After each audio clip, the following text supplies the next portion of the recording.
Emily Carter stood at the edge of the Whitmore estate, her hands trembling as she clutched the worn strap of her second-hand duffel bag, the iron gates towering before her like something out of a world she never thought she would enter. Behind those gates stood a mansion in the heart of the Hamptons, far from anything she had ever known. She had only $24 left in her checking account, and no backup plan. Just 3 days ago, she had been let go from her internship at a busy hospital in the South Bronx. They said it was due to budget cuts, nothing personal, but the timing could not have been worse. She had no family left except her younger brother, no savings, and no way to pay the rent. Then the call came. A woman with a clipped, polished voice told her they found her through a nursing database. The offer sounded too good to be true. $6,000 a month, live-in care, meals included, full medical resources. The patient was a man in a coma, and she would be the primary caregiver. There was one condition, however. She would have to sleep in his room, because he could not be left alone. Emily had hesitated, unsure how to respond. The woman's voice remained calm but firm, adding that the family would not tolerate unreliability. Emily thought about her bank account, the fridge that held only half a loaf of bread, the shoes she had repaired twice already, and in that moment, she said yes. Now she stood in front of the gates of a life she did not belong to. A voice crackled through the intercom, asking her name. She answered, and after a pause, the gate began to open, its steel bars parting with slow authority. She stepped inside and walked down a driveway that sparkled with crushed white stone, past hedges trimmed to perfection, fountains that caught the morning light like glass, and a mansion so grand it made her feel like she had stepped into another universe. The front doors opened before she reached them. A man in a crisp black suit, tall and silver-hailed, gave her a quick nod and simply said, "Follow me." She followed him through wide hallways lined with oil paintings and polished floors that reflected every step, past staircases that curved like ribbons, and rooms so large she could not imagine how people used all that space. They entered a grand sitting room where a woman waited, seated on a cream-colored armchair with her back straight and legs crossed, wearing a tailored gray dress and pearls that spoke of old money and sharp expectations. "You are Emily?" the woman asked, her tone more a statement than a question. "Yes, ma'am," Emily replied softly. "I am Margaret Whitmore," she said. "My son Alexander is in a coma. A car accident 4 months ago. He has not spoken or moved since. The doctors say he may wake up, or he may never. Your job is to care for him, to bathe him, feed him, monitor his vitals, speak to him, and make sure he is clean and stable at all times. You will live in this house and sleep in his room. That is non-negotiable." "He cannot be left alone," Emily paused, stunned by the bluntness.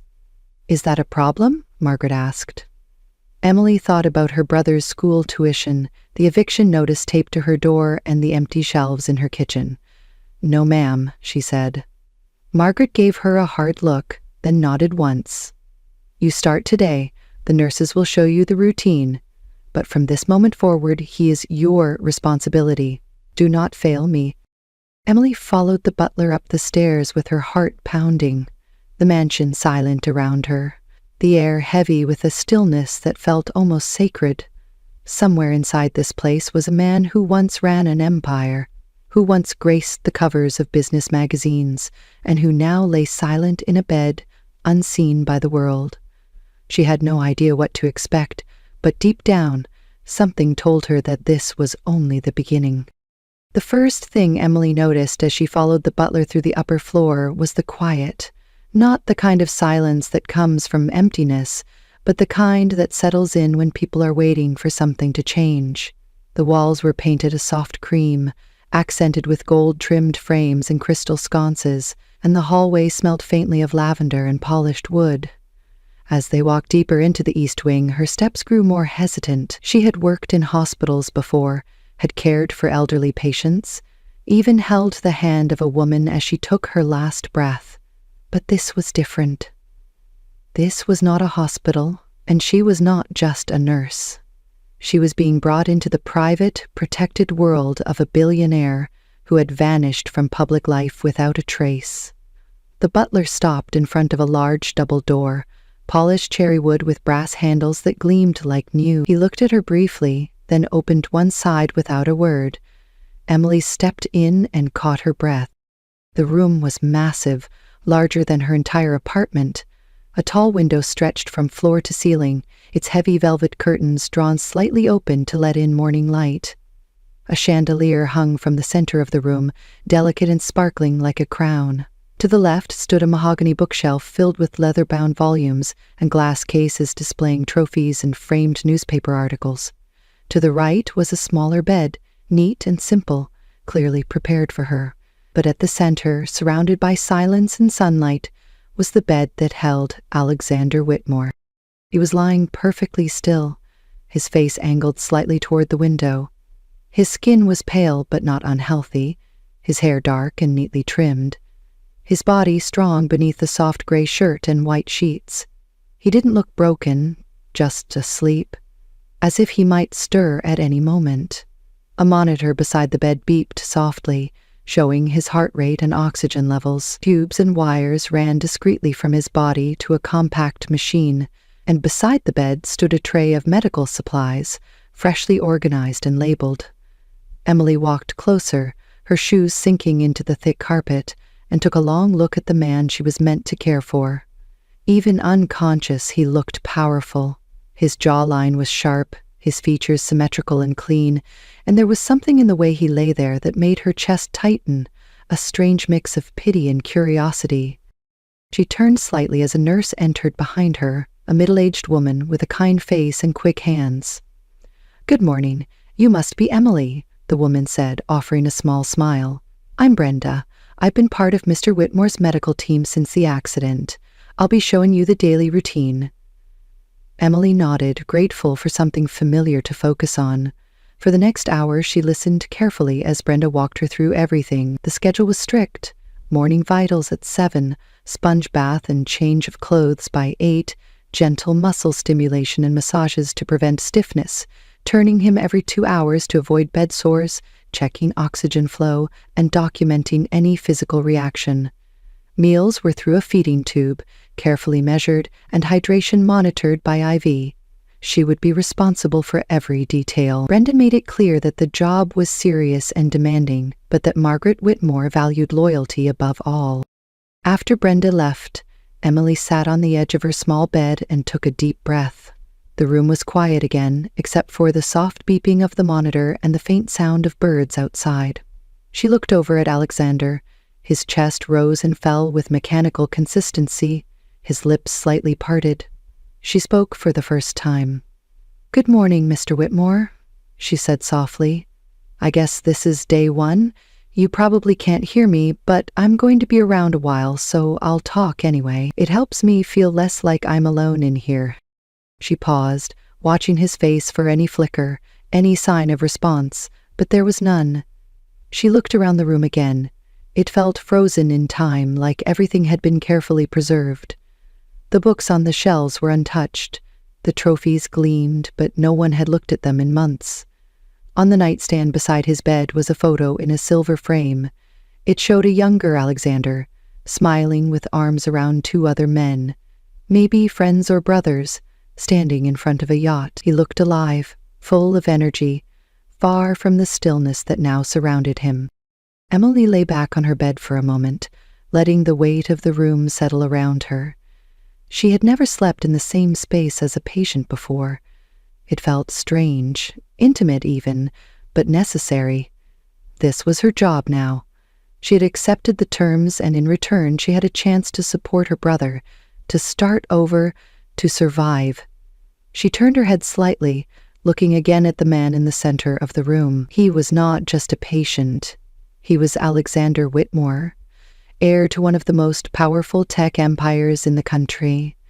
And now, for reasons she could not explain, he was also part of her story. The days passed slowly inside the Whitmore estate, each one blending into the next, measured by the soft beeping of the machines and the quiet rustle of sheets as Emily moved through her daily routine. At first, her tasks were mechanical. She woke at 6:30 every morning, brushed her teeth, tied her hair back, and walked a few steps from her small bed to the larger one where Alexander lay. She would check his vitals, adjust the IV if needed, clean the feeding tube connection, and speak a few polite words into the silence. "Good morning, Mr. Whitmore," she would say, even though there was never an answer. Then came the bath. It took time, more than an hour some mornings, to clean every part of him gently and thoroughly. She used warm water, soft cloths, and unscented soap, careful not to bruise his still body. At first, she avoided looking at his face for too long, feeling awkward caring for a man she had never spoken to, a man who did not even know she existed, but slowly that changed. On the 8th day, while massaging his shoulders to stimulate muscle tone, she found herself speaking without meaning to. "You know, I never thought I'd be here," she said quietly, working her thumbs into the space between his shoulder blades. "I thought I'd be working in a hospital, maybe one day in a pediatric ward. That was my dream. But dreams are expensive and rent is real." She let out a small breath, unsure if she was confessing too much. The room remained silent, unchanged. But it didn't feel empty anymore. It felt like a space shared. By the second week, talking to Alexander became part of her routine. She would tell him about the staff downstairs, how the chef was always humming jazz music, how the gardener had a daughter who wanted to be a dancer, how she used to visit her mother's grave every Sunday before moving here.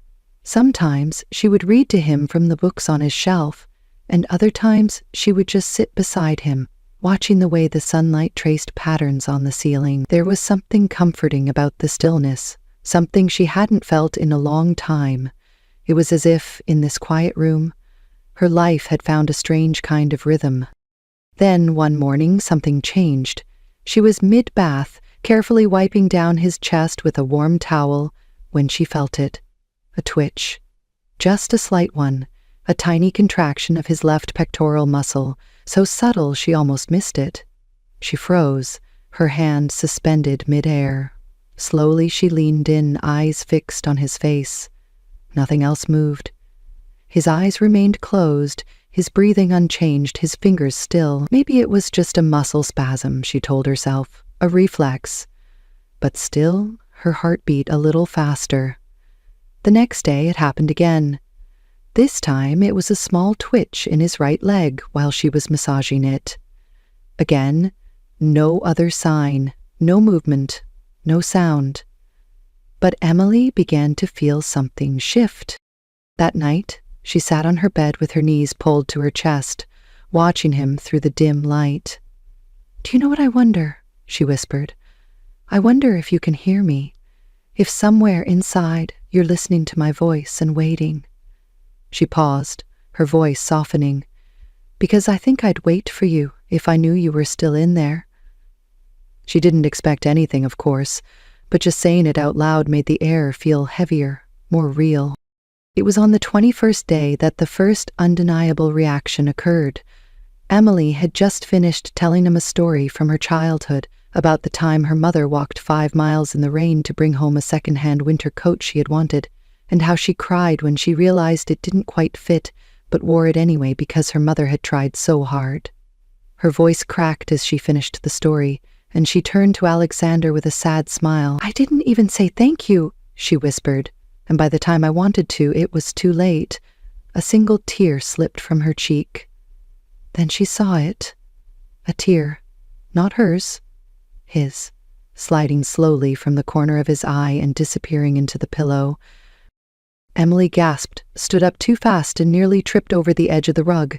She ran to his side, her breath caught in her throat. Her fingers hovered near his cheek. She touched it. The moisture was real, not a trick of the light, not imagined. Her heart pounded so loudly she could hear it in her ears. "Alexander?" she whispered. "Are you in there? Can you hear me?" She reached for his hand and held it tightly, her own shaking. "Squeeze my hand if you can hear me." Nothing. She closed her eyes and tried to slow her breathing. Then, just as she was about to let go, she felt it. The faintest pressure. a soft squeeze, barely more than a whisper, but it was there. Tears streamed down her face as she clutched his hand and leaned over him. "You're fighting, aren't you?" she said, her voice cracking. "You've been listening this whole time." She sat there for hours, holding his hand, whispering encouragement, telling him everything she had been too afraid to say before.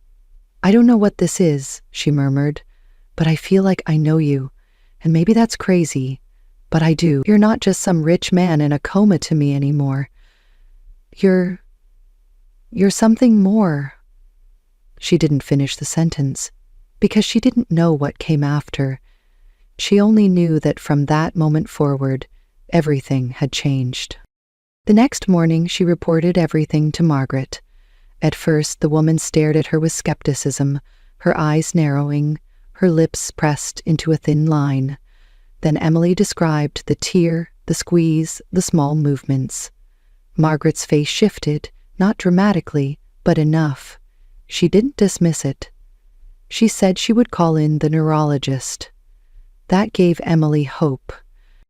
Days passed, and Alexander continued to respond in small ways. His fingers moved when she called his name, his lips trembled when she read aloud, his breathing changed slightly when she touched his hand. The doctors confirmed that neural activity was increasing. They couldn't explain why, but they didn't need to. Emily knew why. By now, her feelings had grown stronger. She began to notice things. The way his eyelashes curled slightly at the tips, the way his lips parted just a little when he seemed to be resting deeply. She found herself wondering what his voice sounded like, what kind of man he had been before. She searched online, found interviews, articles, video clips. She watched him speak on stage about innovation and leadership. He was confident, brilliant, even charming, but also cold, controlled, untouchable. Not the man she felt now. Not the one who seemed to cry when she cried, or move when she touched his hand. One evening, as the sun dipped low behind the hills, she sat beside him and spoke without reserve. "You don't know this, but you've become the only person I talk to anymore. I don't have friends here. I don't go out. You're the one I say good morning to, the one I read to, the one I wait for." She let out a breath. "And I think I'm starting to care too much."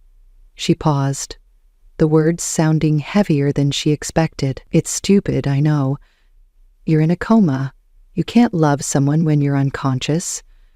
And I can't fall for someone who doesn't even know I exist. But maybe I already have." She reached for his hand again, holding it gently. "You smell like cedarwood, and sometimes I imagine you waking up, asking me who I am, and me telling you everything from the beginning." She looked at his face. He was still sleeping, still silent, but she felt a warmth between them that made her believe the impossible. She smiled sadly. "I hope when you wake up you remember my voice.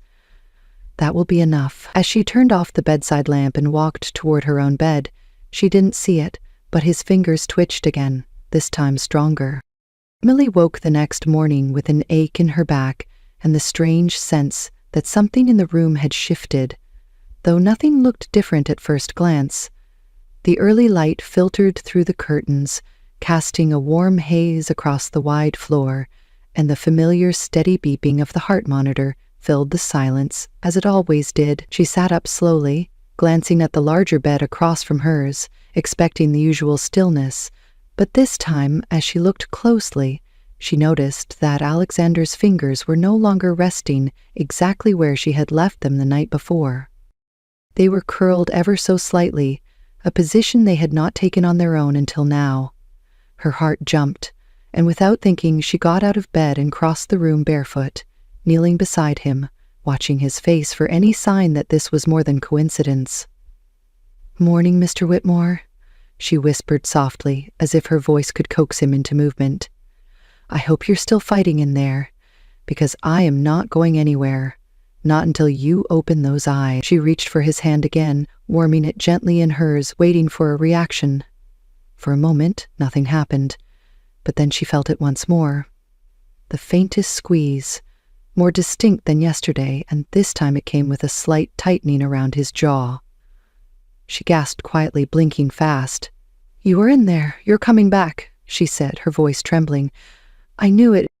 The next hour felt like a blur. She called the medical team, then Margaret, who arrived in a rush, her usually composed features stiff with cautious hope. The doctors did another full scan, recorded neural activity, tracked eye movement, and concluded what Emily already felt deep in her chest. Alexander Whitmore was showing signs of consciousness. It might take days or weeks, they said, but the signals were promising. Margaret turned to Emily afterward with an expression that was hard to read, something between gratitude and wonder, but she said only 2 words before leaving the room: "Keep going." In the following days, everything began to change. Alexander's eyes fluttered more frequently, his fingers moved more deliberately, and once, when Emily leaned in to adjust his pillow, he made a faint sound in his throat, almost like a sigh. She paused, leaning closer. "Alex, if you can hear me, try again. Say something." For a long moment there was silence, but then a whisper so soft she almost thought she imagined it. "Timmy." That was what he said, or tried to say, her name, or at least the name he had begun calling her in his half-conscious state. She grabbed his hand, tears flooding her eyes. "You remember? You know me. I'm here." As the days turned into a week, Alexander began waking more often, not fully, not with clear words or long conversations, but with eye contact, with weak smiles, with movements that mirrored awareness. He followed her voice when she moved through the room, blinked in response to simple questions, and even raised his hand slightly when she asked if he was in pain. Emily found herself overwhelmed not with fear but with a deep, tender joy that grew heavier with every moment she spent by his side. It was a joy laced with something else, too, something softer and more dangerous, the kind of feeling that stayed with her even when she left the room, the kind that made her chest ache for reasons she didn't want to name. One night, after a long therapy session during which she helped him stretch and sit upright with assistance, she sat at the edge of his bed and held his hand again. "You've come so far," she whispered. "I think you're going to walk again. You're too stubborn not to." She looked at his face, the faint curve of a smile on his lips, the warmth returning to his gaze. "I used to think I was just here to help you heal, but now I'm scared that when you do wake up, fully wake up, you won't remember what we shared. You'll go back to your world, your real world, and I'll just be the nurse who kept you company while you were asleep." She didn't expect an answer, but when she looked down at his hand, he was gripping hers, gently but firmly. His eyes were open, focused, and this time there was no mistaking it. His lips moved again. "I remember your voice. I've been listening every day." Emily covered her mouth, stunned, a choked sound escaping her throat. "You heard me all this time?" He nodded slowly, weakly, but it was enough. She leaned forward, her forehead brushing his, her voice breaking. "I thought I was losing my mind, talking to you like that, but I couldn't stop. I didn't want to. It was the only time I felt alive." He closed his eyes, just for a second, and whispered, "Me too." The next morning, as the house buzzed with cautious celebration, Emily couldn't focus on anything else. She felt like her world had cracked open, letting in something fragile and enormous all at once. Every time she looked at Alexander now, she didn't just see a patient. She saw someone who had been there for her too, even in silence, someone who had held on to her words like they were lifelines. It was terrifying and beautiful, and she didn't know what to do with it. But it wasn't long before the fear set in. She began to pull away slightly, afraid of what would happen next. If he got better, fully better, would he still need her? Would he still feel something for the girl who washed his hair and read to him in the dark? Or would she fade back into the background of his life, just another staff member he'd once relied on? She started speaking less, avoiding eye contact when he tried to look at her longer than usual. She kept her responses short, professional, careful. But he noticed. He always noticed. One afternoon, as she was adjusting the covers around his legs, he reached out and touched her wrist. She froze. "Timmy," he said, his voice stronger now, clearer. "Why are you pulling away?" Her heart jumped. "I'm not. You are," he said quietly, "and I don't want that." She stood still for a long moment, then stepped back. "You're healing, Alex. You're getting stronger every day. That's what matters." He watched her carefully. "That's not all that matters to me." She turned before he could say more, afraid that if she stayed, she might not be able to keep her heart quiet.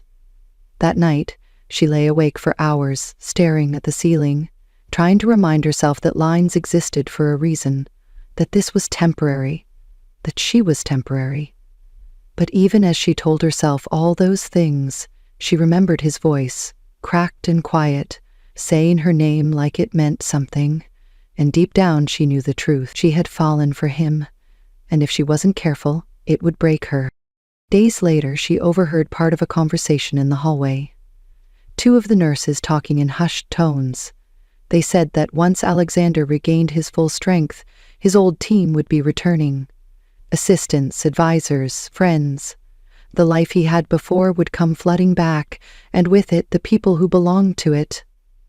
Emily stood behind the door, her chest tightening. They didn't say her name, but they didn't need to. She knew what it meant. So that evening she made a decision. She walked into his room, took a deep breath, and told him what she hadn't had the courage to say before. "When you're strong enough, I'll leave. You don't need to say anything. I just wanted you to know." He stared at her, pain flickering in his tired eyes. "Why?" "Because this isn't real," she said softly. "You were asleep, and I was the only voice you heard." "That's not love. That's just comfort." He tried to speak, but she raised her hand. "Please, let me finish. I'm grateful for everything, for the way you listened, for the way you made me feel seen. But we come from two different worlds, and when yours returns, you'll see it clearly again."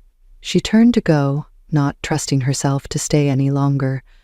But just as her hand touched the doorknob, he said something that made her stop in her tracks. "I knew I loved you before I opened my eyes." Emily stood frozen at the doorway, her fingers still resting on the doorknob as those words echoed in her mind. Words she had not expected to hear. Words that both shattered and rebuilt her all at once. "I knew I loved you before I opened my eyes," he had said. And though part of her wanted to believe it with every fiber of her being, another part resisted, clinging to caution, to reality, to the divide that had always existed between them. She didn't turn around right away, afraid that if she saw the truth in his eyes, she might crumble completely. The room was quiet again, heavy with unspoken emotions, and finally, after what felt like a lifetime compressed into seconds, she turned to face him. Alex was sitting up right now, supported by pillows, his face pale but steady, and his eyes locked onto hers with a clarity that cut through every doubt she tried to hide behind.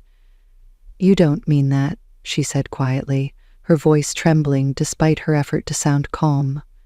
"You were vulnerable. I was here. It's not real." His brow furrowed, and he shook his head slowly. "You think I don't know the difference between gratitude and love?" he asked, his tone firm but not angry. "I've had people take care of me my whole life, paid staff, assistants, doctors, therapists. No one ever spoke to me like you did. No one ever stayed because they wanted to."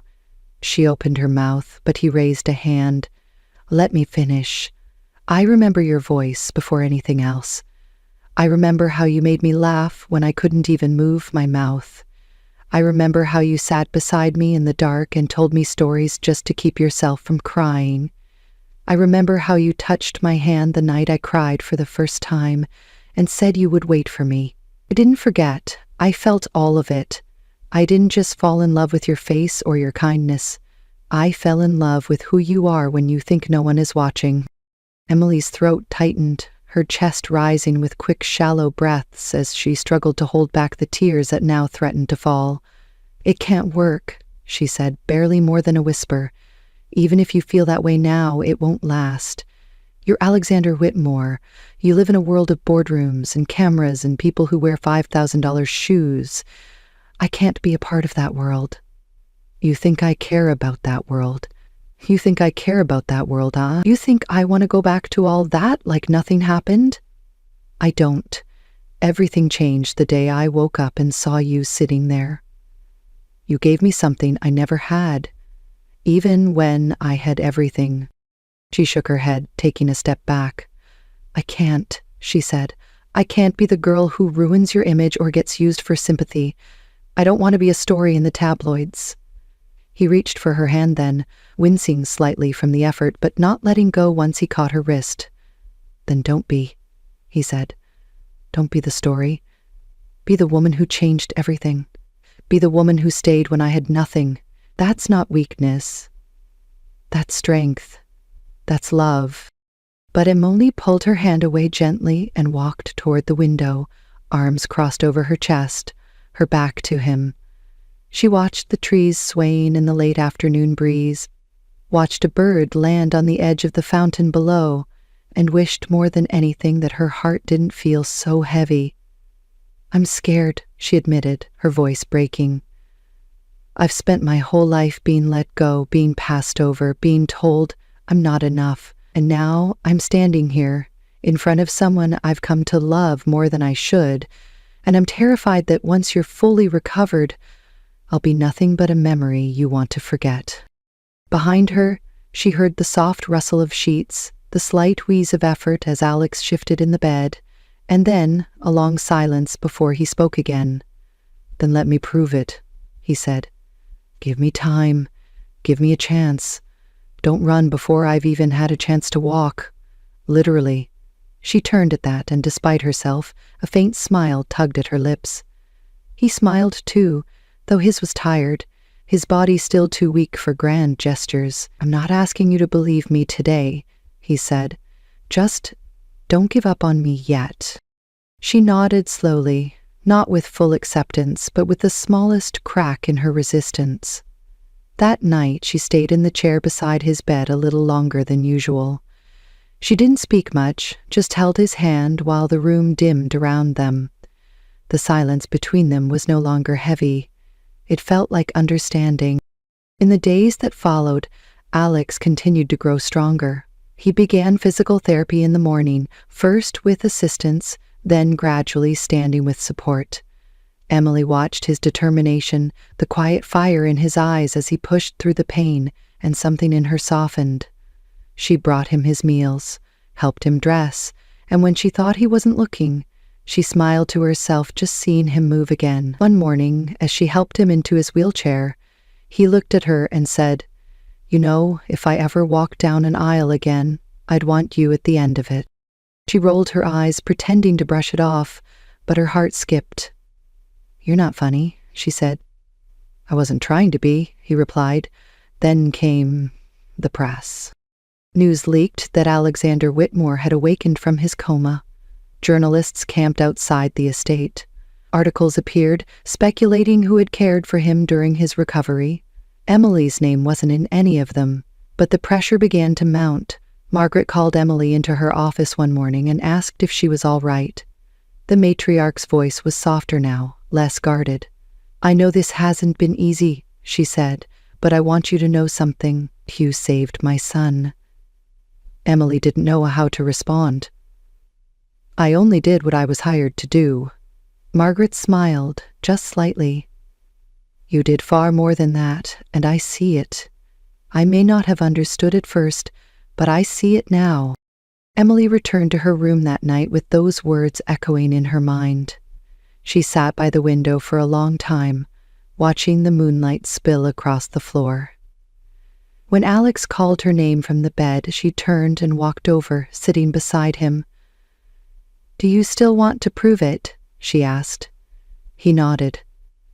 Then start by walking. So he did.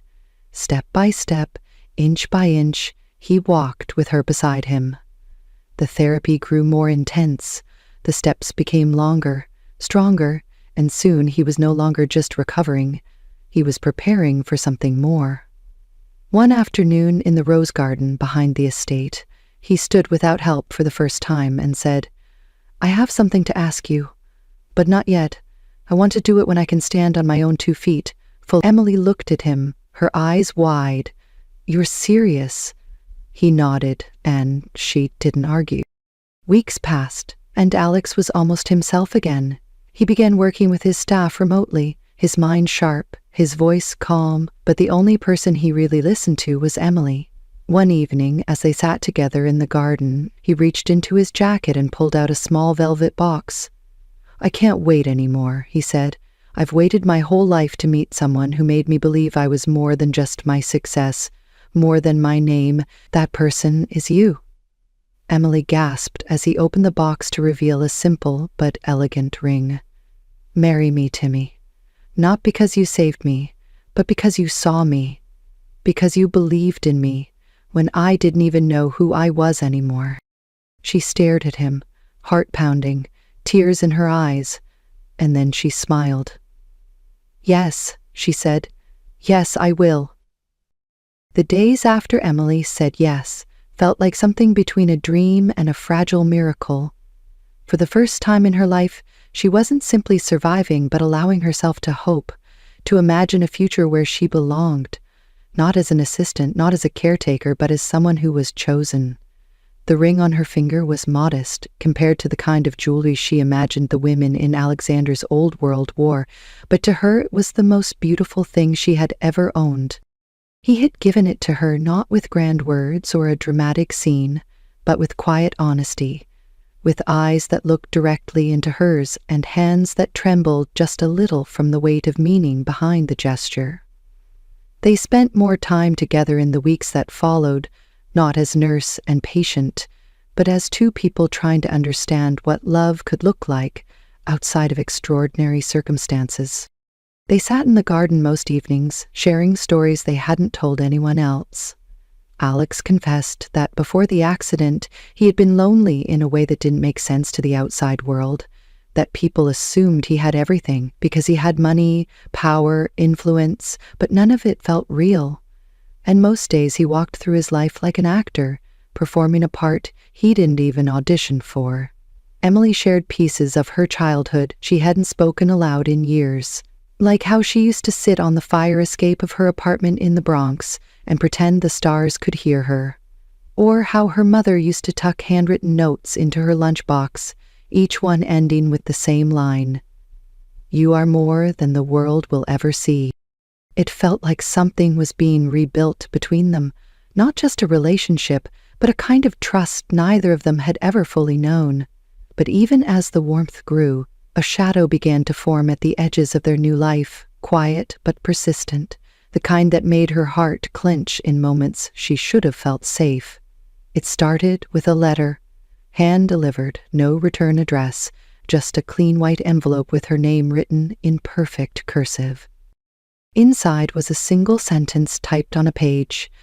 "You think this is real, but he'll go back to where he belongs." Emily stared at it for a long time, then folded it carefully and tucked it into her drawer without telling Alex. She didn't want to disturb the peace they had built, not over something so vague, but the words settled in her mind like a splinter. The second letter came 3 days later, this one a little less polite, a printed photo of her walking beside Alex in the garden, taken from a distance, and underneath it the words, "He's not yours, he never was." This time she couldn't pretend it didn't matter. She confronted the house staff, asked if anyone had seen anything suspicious, but everyone denied knowledge. Margaret noticed her worry and pulled her aside one morning. "You've been quiet," she said. "Is something wrong?" Emily hesitated. "I don't know. I feel like I'm being watched." Margaret studied her with narrowed eyes. "If someone's trying to intimidate you, they'll have to go through me first." But Emily wasn't convinced the threat was external. Deep inside, the part of her that had always braced for disappointment began to whisper again, reminding her that nothing this good ever lasted. It didn't help that Alex had been receiving calls again from his old life, People asking when he would return to the city, to his company, to the events and circles he had once dominated. She heard him on the phone one night, speaking in a tone she hadn't heard in weeks, sharp, focused, the voice of a man used to control. When he hung up and turned to her, she forced a smile, but inside she felt something falter. "Are you going back?" she asked. "Not yet," he said. "But eventually?" He looked at her carefully. "I don't know, maybe." That night she couldn't sleep. She lay in bed replaying everything, wondering if she had stepped too far into a world that had only opened its doors because the real one was closed. Maybe she had been a chapter during his recovery, but what if the story was supposed to move on without her? The third letter arrived the next morning, this time placed under her pillow. No envelope, just a folded page that said, "He's already making plans without you." She didn't show him the note, but she did ask casually what his team wanted from him. "They want me to come back to the board," he said.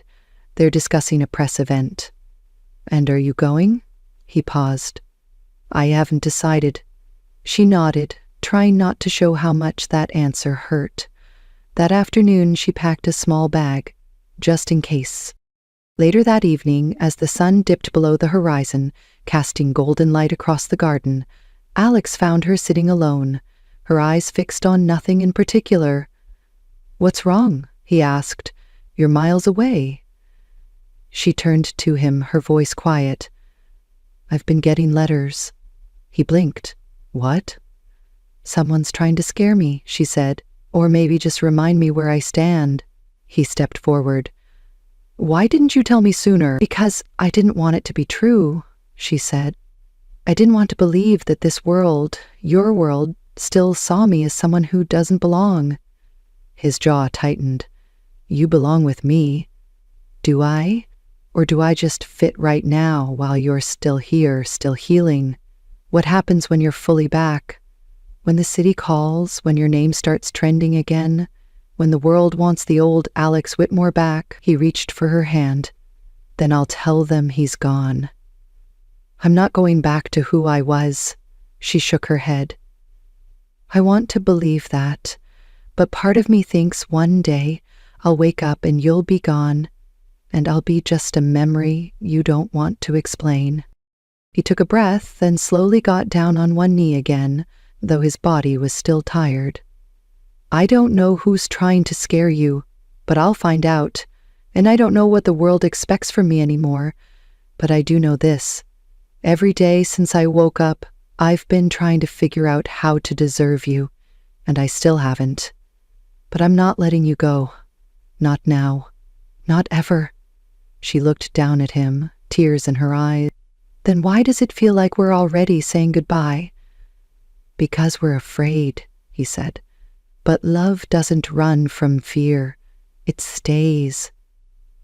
She let him hold her hand, her grip tight. "Then stay. Even when it gets hard, even when it's easier to walk away." "I will," he said, "and this time I'll walk toward you." That night, Emily burned the letters, every single one. She watched the flames rise and fall in the old fireplace, the words turning to ash, the fear melting with them. She turned to see Alex watching her from his chair, his face calm but alert. "You okay?" he asked. "Not yet," she replied, "but I think I will be." The next morning, Margaret announced she had hired a private investigator. "We don't take threats lightly in this house," she said.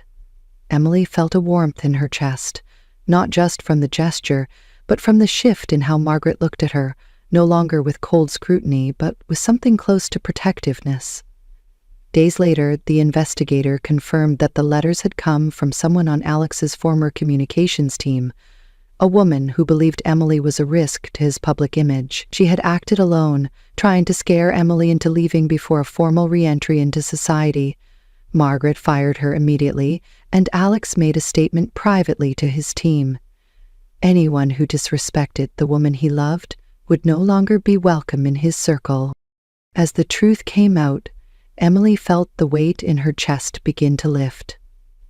She and Alex walked through the garden together that evening, slowly but surely, hand in hand, step by step, and though the road ahead still held unknowns, she was no longer afraid to walk it with him. The sun was beginning to set over the estate, casting a soft golden hue across the garden as Emily stood by the fountain, her fingers gently brushing the petals of a white rose in bloom. The last few weeks had been a blur, not of chaos, but of quiet changes, of steps taken not just by Alexander, but by both of them toward something neither of them had ever truly known before. She glanced toward the main house where the windows glowed with warm light, and she saw him standing inside, speaking with Margaret, his hand tucked into the pocket of his blazer, his posture relaxed in a way she hadn't seen since the day she arrived. He looked healthier now, stronger, not just physically but in spirit, and she realized that somewhere along the way, they had both stopped waiting for life to begin again, and had started living it instead. That evening, the estate gathered for a private dinner, just family, close friends, and a few of the house staff, who had become something more than employees over the months of recovery and renewal. The long wooden table was set under strings of soft lights, and candles flickered in the gentle breeze as laughter echoed across the lawn.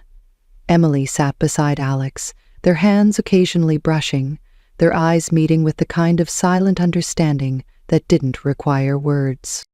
At one point, Margaret stood to speak, her voice calm but filled with emotion.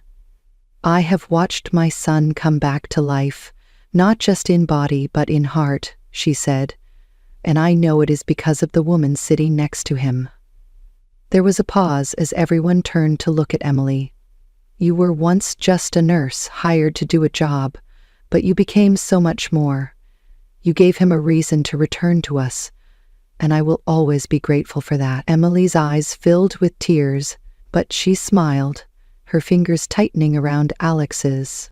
After dinner, they walked together back to the garden where it had all started, where he had first told her how he felt, where they had taken the early, trembling steps into something real. The stars were beginning to appear, one by one, scattered across the darkening sky, and the air was filled with the scent of night flowers and something sweeter, something like peace. Alex turned to her and said, "You know, I've thought about a lot of things these past few months, about who I was, about who I want to be, and there's only one thing I know for sure. I don't want any future that doesn't have you in it." Emily looked at him, her heart full, her fears quiet now. "I used to think I wasn't enough for you," she said softly, "but I realize now love isn't about being enough. It's about being willing, being present, and never walking away when things get hard." He reached for her hand. "Then promise me you won't walk away," she smiled. "Not even if you beg me to." They laughed quietly, their foreheads resting together for a moment, as the night wrapped around them like a soft blanket. Months later, on a warm spring afternoon, Emily stood at the end of a flower-lined aisle in a simple ivory dress, her hair swept back, her eyes shining. Alex waited for her beneath an arch of roses, dressed in a suit that didn't try too hard, his smile filled with awe. As she walked toward him, each step steady and sure, she heard her mother's words in her mind once again. "You are more than the world will ever see," and for the first time she believed it. As they exchanged vows and rings, surrounded by those who had become family, there was no fear, no doubt, only a love that had been tested and proven true, a love born in silence and nurtured through every breath, every whisper, every tear. And as they kissed, the world fell away, leaving only two hearts that had found their way home.